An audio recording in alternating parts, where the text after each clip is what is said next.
አዲስ 1879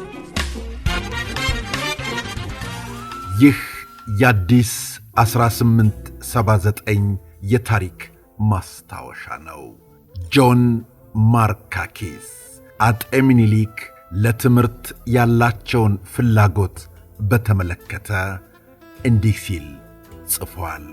ምኒልክ ዘመናዊ ትምህርት ቤትን በመክፈት በኢትዮጵያ ውስጥ ዘመናዊ የትምህርት ዘር የዘሩ ናቸው። ትምህርት ቤቱም የተሠራው ንጉሠ ነገሥቱ በሰጡት የግል ገንዘብ ነው ሲል ጽፏል። አጤ ምኒልክ ከውጭ ይልቅ በውስጥ ያለው ክርክር ያስቸግራቸው ስለነበር ያን ሁሉ አሸንፈው በስማቸው የሚጠራውን ትምህርት ቤት የሙሴ ኤልግ መኖሪያ ቤት በነበረችው ውስጥ በአዲስ አበባ ከተማ ለመጀመሪያ ጊዜ ከፍተዋት ማስተማር እንደተጀመረ በ1898 ዓመተ ምህረት አዋጅ አስነገሩ። አዋጁም እንዲህ ይል ነበር። አዋጅ ሞአንበሳ ዘእምነገደ ይሁዳ ዳግማዊ ምኒልክ ንጉሠ ነገሥት ዘኢትዮጵያ። እስካሁን ማንም የእጅ ሥራ አዋቂ የነበረ ሰው በውርደት ስም ይጠራ ነበር።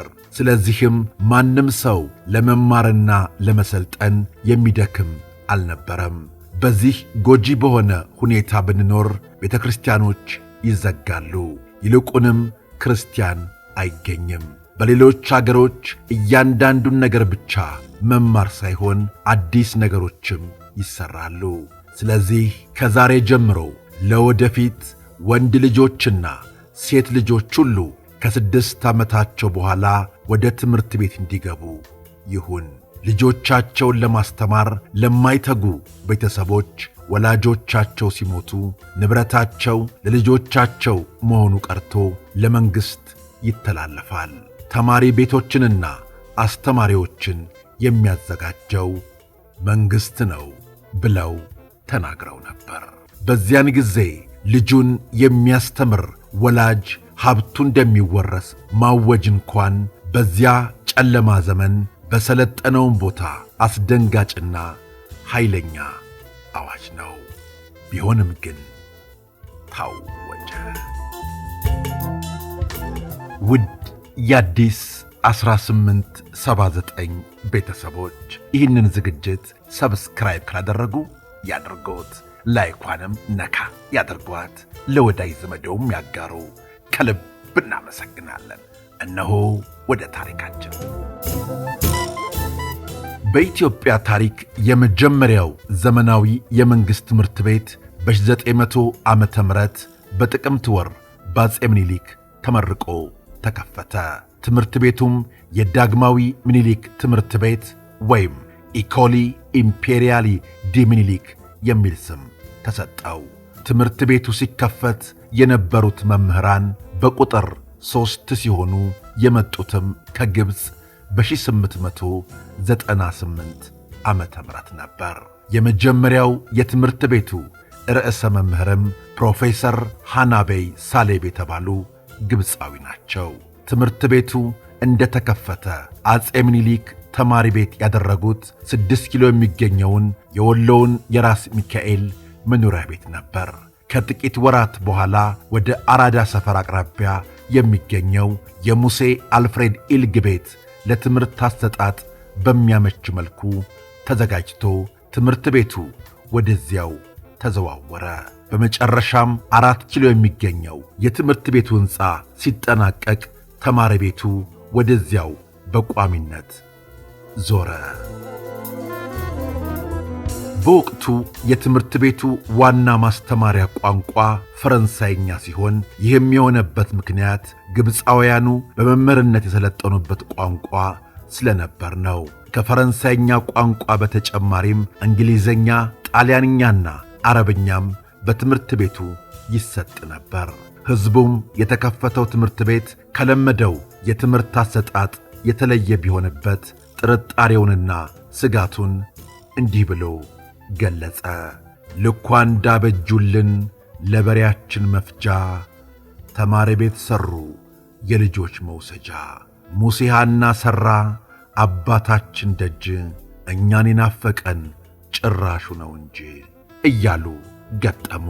የዳግማዊ ምኒልክ ትምህርት ቤት ሲከፈት ወደ 100 የሚጠጉ ተማሪዎች ነበሩት። በአብዛኛው ከባላባቶችና ከመሳፍንት ወገን የሆኑት የመጀመሪያዎቹ ተማሪዎች ዕድሜያቸው የተለያየ ነበር። ከመጀመሪያዎቹ የዳግማዊ ምኒልክ ትምህርት ቤት ተማሪዎች የኋለኛው ዘመን የኢትዮጵያ መሪዎችና ሚኒስትሮች ተገኝተዋል። ከነዚህም መካከል ኢያሱ ሚካኤል፣ ተፈሪ መኮንን፣ እምሮ ኃይለ ሥላሴ፣ ብሩ ወልደ ገብርኤል፣ መኮንን እንዳልካቸው፣ ወንድማማቾቹ ወሰኔና ነሲቡ ዘአማኑኤል፣ ጌታቸው አባተ፣ ወልደ ጊዮርጊስ ወልደ ዮሐንስ ጸሐፌ ትእዛዝ የነበሩት ሳህሌ ጸዳሉና ማኅተመ ሥላሴ ወልደ መስቀል ይጠቀሳሉ።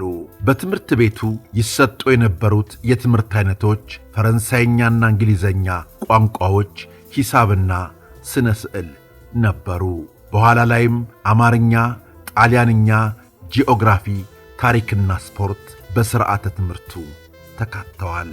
በትምህርት ቤቱ ታሪክ የመጀመሪያው የጎበዝ ተማሪዎች ሽልማት የተሰጠው አበበ ኢብሳ ነበር። አበበ ኢብሳ የፊታውራሪ ኢብሳ ልጅ ነበር። በሽልማቱ የተሰጠውም 100 ማርያ ትሬዛ ብር ነበር። ዳግማዊ አጤ ምኒልክ ለትምህርት የነበራቸው ፍላጎት የተለየ እንደነበር በርካታ የውጭ ጸሐፍት ጽፈዋል። ጸሐፍቶቹ በመጽሐፎቻቸው ንጉሡ ምንም አልተማሩም፣ ነገር ግን ሕዝባቸው ተምሮ ዕውቀት እንዲኖረው የሚያደርጉት ነገር በእጅጉ ይገርም ነበር ሲሉ እውነታውን መስክረዋል። አዎ ዳግማዊ አጤ ምኒልክ ለትምህርት የነበራቸው ፍላጎት ብቻ ሳይሆን ፍላጎታቸውንም ወደ እውንነት በመተግበር ሁሉም ሰው የተማረ እንዲሆን ያቅማቸውን ያህል ጥረዋል። በስማቸውም ዳግማዊ ምኒልክ ትምህርት ቤትን ከፍተዋል። ይህን ላደረጉት አጤ ምኒልክ ምስጋናችንን እናቀርባለን። ውድ ቤተሰቦቻችን አሁንም የተለያዩ ታሪኮችን ማቅረባችን እንቀጥላለን። ስለ አብሮነታችሁ፣ ስለ ወዳጅነታችሁ ከልብ እናመሰግናለን። አዲስ 1879